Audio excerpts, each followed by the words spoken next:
Good evening and welcome to RFL. I'm Richard French. Right in the middle of a pandemic that has already killed at least 92,000 Americans, President Trump, he is seriously actually considering getting rid of the head of the CDC. That is the top U.S. agency tasked to fight and study COVID-19.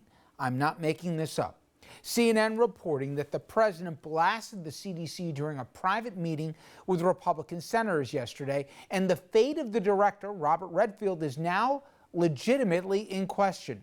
The CDC has already been largely sidelined and even muzzled by this president. That is, the administration has squashed its guidelines to states about reopening. Also, CDC officials are reportedly saying that their efforts have been marginalized by President Trump as he chooses politics over science and medicine. Also, one of the government watchdogs that President Trump recently fired, we now learn will testify on Capitol Hill this coming Tuesday. Christy Grimm, she was the Inspector General for HHS, and she's released a report saying that hospitals were struggling to respond to the COVID outbreak due to shortages of things like testing supplies and protective equipment, all things we know to be true.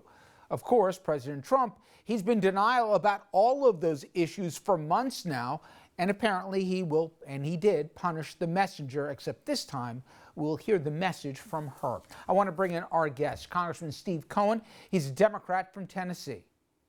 Congressman, I appreciate a few minutes tonight. Thank you. You're welcome, Richard. So I know a lot takes to surprise nowadays, but the rumor mill is certainly churning out that we could actually see the head of the CDC get fired for, I guess, promoting science. Does even this reach the level of bizarre that can actually still surprise you? Well, nothing can surprise me with Trump. Trump has a very, very thin grip on reality and a very limited amount of knowledge of the government process and history, and certainly no level of understanding of decorum, morals, or ethics. So yes, he's could do anything, and we're fearful he could try to change the date of the election, which is not within his power. It's up to the Congress. That he could challenge the election. He will do anything to keep power. Well, on the subject of Congress, Democrats passed the latest stimulus bill, and it's regarded as being DOA once it gets to the Senate. I saw one Republican who said that the problem with this package is that it's a recipe for prolonged recession. Representative Brady said it went on to say it's got virtually nothing to get the jobless back to work, and Democratic special interests in millionaires get a windfall. Other Republicans said you're making this such a sweet cushion here. People won't want to go back to work because they'll have it so good because of the package. What is the division right now between Republicans and Democrats on the Hill, given everybody acknowledges money's running out real fast for millions and millions of Americans? Well, there's a big difference in that the Republicans basically do what Trump tells them. Trump was okay with CARES 1, which had in the $600 extra for unemployment compensation, which is, I guess, what Brady was referring to as people having it so well on unemployment they wouldn't want to go back to work. Well, they voted for that. The HEROES bill had in money for the emergency development fund, where SBA can make some loans to people that businesses are endangered and hampered because of a business disaster. And that was in the first CARES bill too. Much of what was in that bill we already had in CARES 1. We had $25 billion for the post office. The first one we had $10 billion for the post office, and the post office needs that. We have money for testing, tracing, and treatment. We have money for testing. We have money for healthcare workers for protective equipment, PPE. They voted for most of it. And some of the things they didn't vote for, they didn't vote, Republicans, any of them, to join us in a repeal of a $100 billion this year tax break for millionaires and billionaires that McConnell and Trump snuck into CARES 1. Nobody, I don't think, really knew about it. If they did, I don't know if anybody did know about it on the Democratic side. It was a big bill, and the Republicans drew it, and it gives 80% of the people who get the relief, they make $1 million a year or more, and the relief will come to a total of $100 billion. It has nothing to do with coronavirus. It has to do with hedge fund people and real estate investors getting a windfall that was taken from them in 2017 in the Trump tax bill as a way to say, look, we're doing something that is reform in this bill. Now they've taken it away and make it unlimited ability to write off those losses.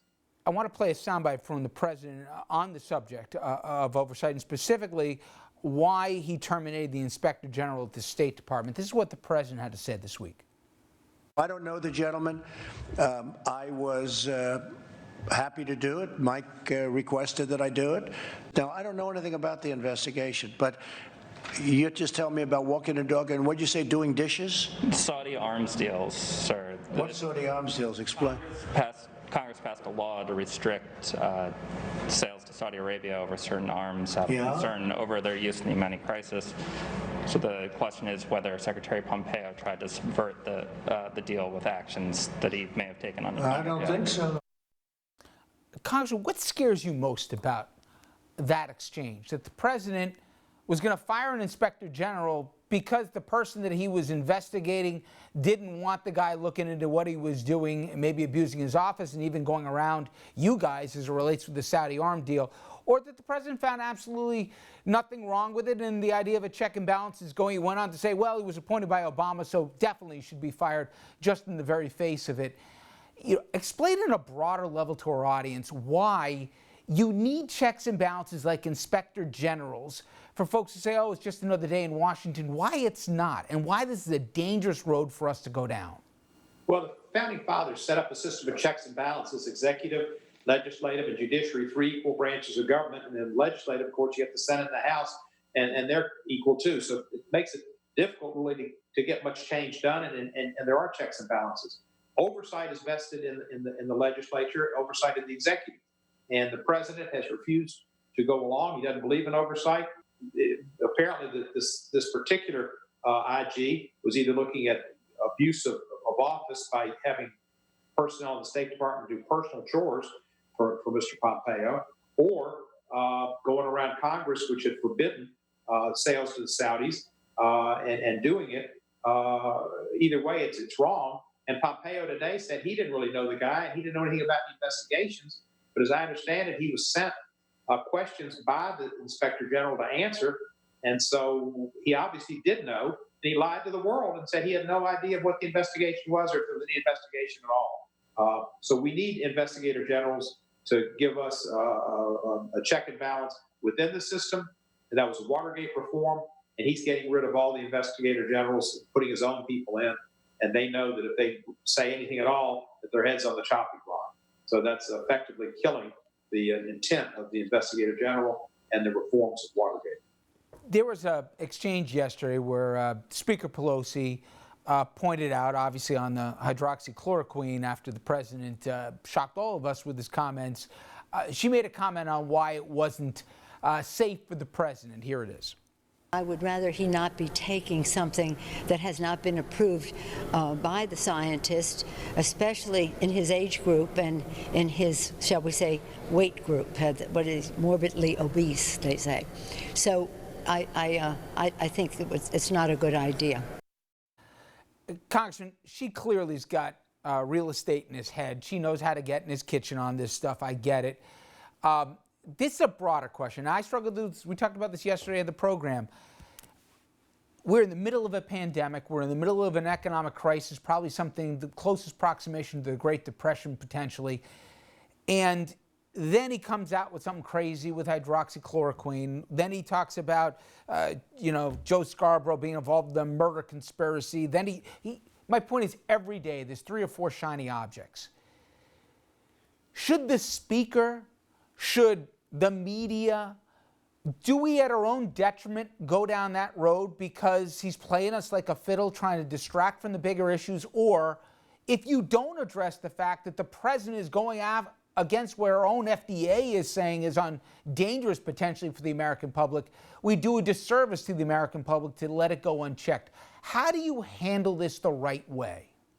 The press and members of Congress who are willing to speak truth to power are more important than ever. Always important to speak truth to power, always important for the fourth estate to shine a light on government and government excesses and misdeeds. But more now than ever, because we've got an administration that doesn't know the truth, won't speak the truth, doesn't respect or appreciate science. And we've got a United States Senate that, with the exception of Mitt Romney and occasionally Charles Grassley, is totally supplicant to the president and not being in any way of a check and balance, but doing whatever he says. And so the country's really in a danger. There's a lot that's going on that we're going to find out in time that's going to blow the minds of the Trump supporters who think this guy can walk on water. All he can do is try to bottle water and sell it as Trump water. Well, it's never dull. I'll give you that. Congressman, I certainly appreciate the time you gave us today. Thank you so much. You're welcome, Richard. Nice to be with you. And speaking of politics, when we come back, a look at the 2020 race and how Senate Republicans get nervous as the numbers start looking pretty bleak for a whole bunch of them. After the break, we'll discuss whether or not Democrats have a real chance of turning the Senate blue.